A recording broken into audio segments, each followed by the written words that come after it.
For 34 years, General Frezenbet Amede lived in a single small room, full-time within the walls of Ethiopia's palace. He had once been an Air Force officer, trained in law, and later assigned to safeguard the nation's priceless heritage, the treasures and artifacts of Ethiopia's long history.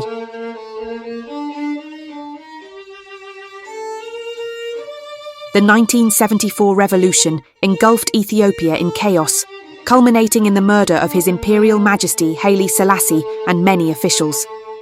Across the country, statues were toppled, archives destroyed, and relics plundered. Yet, amid the ruin, one man made it his sacred mission to protect what remained. General Frezenbet took an oath to guard Ethiopia's historical artifacts until his last breath. To their credit, the communist Derg permitted General Frezenbet and his team to meticulously count, collect, and catalogue the nation's treasures, placing them under his vigilant protection. He was so committed that he moved into a small room adjacent to the storage, living day and night alongside the millennia-old collections for 34 years. Ethiopia underwent sweeping changes, with shifting regimes and evolving ideologies. To their credit, both Mengistu Hailemariam and later Meles Zenawi left the carefully catalogued national treasures untouched, despite facing pressing financial crises and the temptation to exploit the palace's wealth. Both leaders respected General Frezenbet Amede's mission, leaving the treasures under his care and allowing him to continue safeguarding Ethiopia's heritage.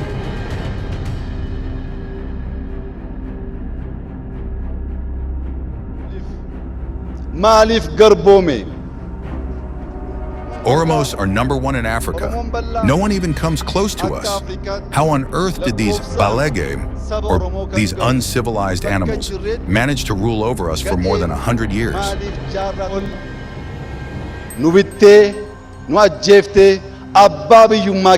When Abiy Ahmed came to power in 2018, Ethiopia's heritage management turned upside down.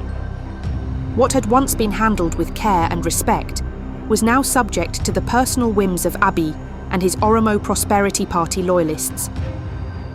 Unlike his predecessors, he neither consulted historians nor sought the guidance of heritage scholars, and proper records and documentation were abandoned.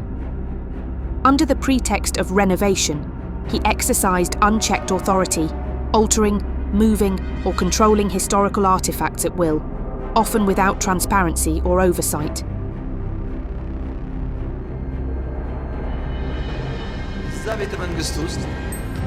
At the palace, 400 kilograms of gold was stored. It has now been transferred to the vaults of the National Bank of Ethiopia. In his 2024 address to Parliament, Abiy Ahmed announced the discovery of 400 kilograms of gold in Jubilee Palace, worth an estimated $40 million. He presented it as a miraculous find that his predecessors had somehow failed to uncover. Sources close to the palace revealed a very different story. The gold was not newly discovered. It had long been part of the palace's historical collection. Treasures once safeguarded with meticulous care by generations of custodians were now treated as little more than a commodity. As usual, he simply lied. Without consulting scholars or observing any oversight, Abiy Ahmed ordered the gold moved to the National Bank's vaults, bypassing all standard procedures for documentation, cataloguing, and public accountability. Today, only Abiy and a small circle of Prosperity Party insiders are reported to know its exact whereabouts. No one knows the full intention behind the transfer, and when doubts arose, he offered little explanation or response.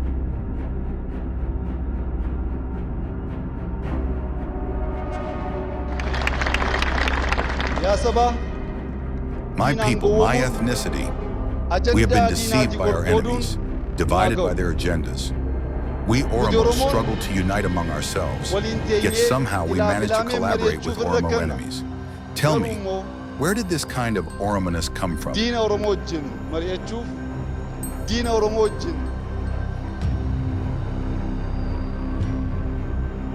Ethiopia is in the hands of people who despise everything it stands for. It has become Abiy's personal bank, a playground for his whims. He doesn't care about the country, its people, or its laws. He says whatever he wants, does whatever he wants, and expects blind obedience. Ethiopia has seen dictators before, but even the worst had some shred of principle, ideology, or integrity. Abiy has none of that. He is the law, he is the ideology, he is everything. Where his predecessors at least tried to maintain order, keep citizens safe, and pursue some economic initiatives, Abiy does the opposite. His rule feels like a vendetta against the people themselves.